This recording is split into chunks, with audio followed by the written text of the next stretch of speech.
हिंदू ग्रंथों और पुराणों के अनुसार ब्रह्मा, विष्णु और महेश को सृष्टि का निर्माता, पालनकर्ता और संहारक माना जाता है।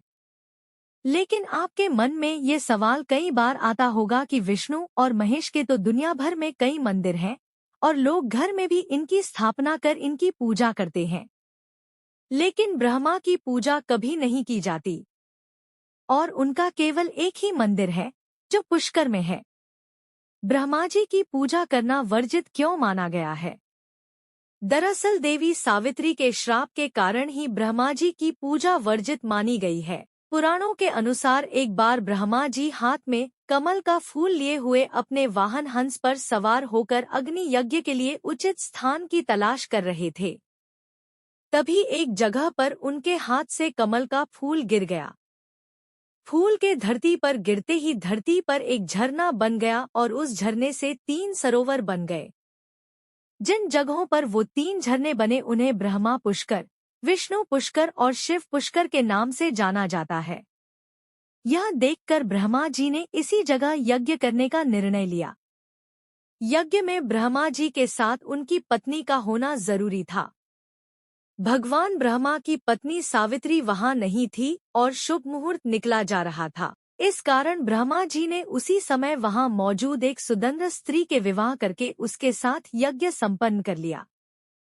जब यह बात देवी सावित्री को पता चली, इससे नाराज होकर उन्होंने ब्रह्मा जी को यह श्राप दे दिया कि जिसने सृष्टि की रचना की पूरी सृष्टि में उसी की कहीं पूजा नहीं की जाएगी। पुष्कर को छोड़कर पूरे विश्व में भगवान ब्रह्मा का कहीं मंदिर नहीं होगा। इसी श्राप की वजह से ब्रह्मा जी का एकमात्र मंदिर पुष्कर में है। ब्रह्मा जी ने यही रचा था ब्रह्मांड। पद्म पुराण के अनुसार ब्रह्मा जी पुष्कर के इस स्थान पर 10,000 सालों तक रहे थे। इस दौरान उन्होंने सृष्टि की रचना की। इसके बाद उन्होंने 5 दिनों तक यज्ञ किया था। उसी यज्ञ के दौरान सावित्री पहुंच गई थी। आज भी श्रद्धालु केवल दूर से ही ब्रह्मा जी से करते हैं। देवी सावित्री है विराजमान। पुराण के अनुसार गुस्सा कम होने के बाद सावित्री पुष्कर के पास मौजूद पहाड़ियों पर जाकर तपस्या करने चली गई थी। मान्यताओं के अनुसार सावित्री देवी मंदिर में रहकर भक्तों का कल्याण करती हैं। ब्रह्मा जी सृष्टि के रचयिता होने के साथ साथ वेदों के भी देवता माने जाते हैं। उन्होंने ही हमें 4 वेदों का ज्ञान दिया। हिंदू धर्म के अनुसार उनकी शारीरिक संरचना भी बेहद अलग है। 4 चेहरे और 4 हाथ एवं चारों हाथों में एक एक वेद लिए ब्रह्मा जी अपने भक्तों का उद्धार करते हैं। लेकिन इस देव की पूजा कोई नहीं करता है। यूं तो धरती लोक पर ब्रह्मा जी के कई मंदिर हैं, लेकिन वहां ब्रह्मा जी की पूजा करना वर्जित माना गया है। पौराणिक कथाओं के अनुसार एक बार ब्रह्मा जी के मन में धरती की भलाई के लिए यज्ञ करने का ख्याल आया। अब यज्ञ के लिए जगह की तलाश करनी थी। इसके लिए उन्होंने अपनी बाह से निकले हुए एक कमल को धरती लोक की ओर भेजा। कहते हैं कि जिस स्थान पर वह कमल गिरा वहां ही ब्रह्मा जी का एक मंदिर बनाया गया है। यह स्थान है राजस्थान का पुष्कर शहर, जहां उस पुष्प का एक अंश गिरने से तालाब का निर्माण भी हुआ था। सागर से उभरता है। सिर एक अन्य कथा के अनुसार ब्रह्मा जी जब संसार की रचना कर रहे थे तो उन्होंने बेहद सुंदर स्त्री को बनाया जिसका नाम शत्रुपा था। ब्रह्मा जी ने उसे बनाया था लेकिन वो खुद ही उस पर मुग्ध थे और उसे टकटकी बांधकर निहारने लगे। ब्रह्मा जी की रचना होने के कारण शत्रुपा उनकी पुत्री के समान थी। शत्रुपा ने ब्रह्मा जी की वासना की नजर से बचने के अथक प्रयास किया लेकिन वो असफल रहीं। वह अपने आप को बचाने के लिए ऊपर की ओर देखने लगी तो ब्रह्मा जी ने अपना एक सिर ऊपर की ओर विकसित कर लिया। ब्रह्मा जी की यह हरकत शिव जी को घोर पाप लगा और क्रोध में आकर उन्होंने ब्रह्मा जी के वासना से भरे इस 5वें सिर को काट दिया।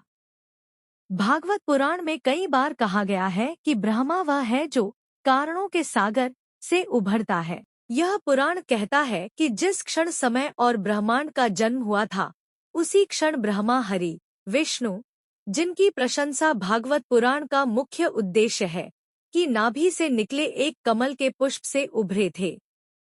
यह पुराण कहता है कि ब्रह्मा निद्रा में हैं, गलती करते हैं और वे ब्रह्मांड की रचना के समय अस्थायी रूप से अक्षम थे।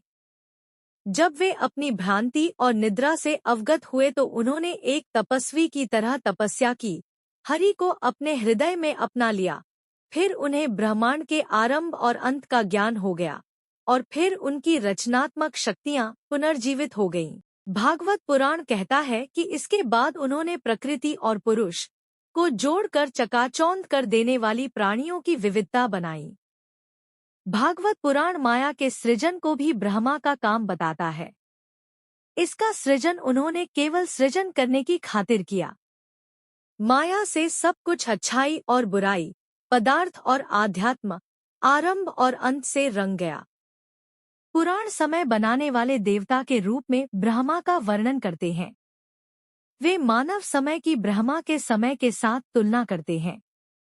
वे कहते हैं कि महाकल्प, जो कि एक बहुत बड़ी ब्रह्मांडीय अवधि है, ब्रह्मा के एक दिन और एक रात के बराबर है। ब्रह्मा के बारे में विभिन्न पुराणों की कथाएं विविध और विसंगत हैं। उदाहरण के लिए स्कंद पुराण में पार्वती को ब्रह्मांड की जननी कहा गया है। यह ब्रह्मा, देवताओं और तीनों लोकों को बनाने का श्रेय भी पार्वती को देता है। यह कहता है कि पार्वती ने तीनों गुणों सत्व, रजस और तपस को पदार्थ, प्रकृति में जोड़कर ब्रह्मांड की रचना की। पौराणिक और तांत्रिक साहित्य ब्रह्मा के रजस गुण वाले देव के वैदिक विचार को आगे बढ़ाता है। यह कहता है कि उनकी पत्नी सरस्वती में सत्व, संतुलन, सामंजस्य, अच्छाई, पवित्रता, समग्रता, रचनात्मकता, सकारात्मकता, शांतिपूर्णता, नेकता गुण है। इस प्रकार वे ब्रह्मा के रजस, उत्साह, सक्रियता, न अच्छाई न बुराई पर कभी कभी दोनों में से कोई एक कर्म प्रधानता, व्यक्तिवाद प्रेरित गतिशीलता गुण को अनुपूरण करती है। यह कहानी तथ्यों पर ही आधारित है। धन्यवाद।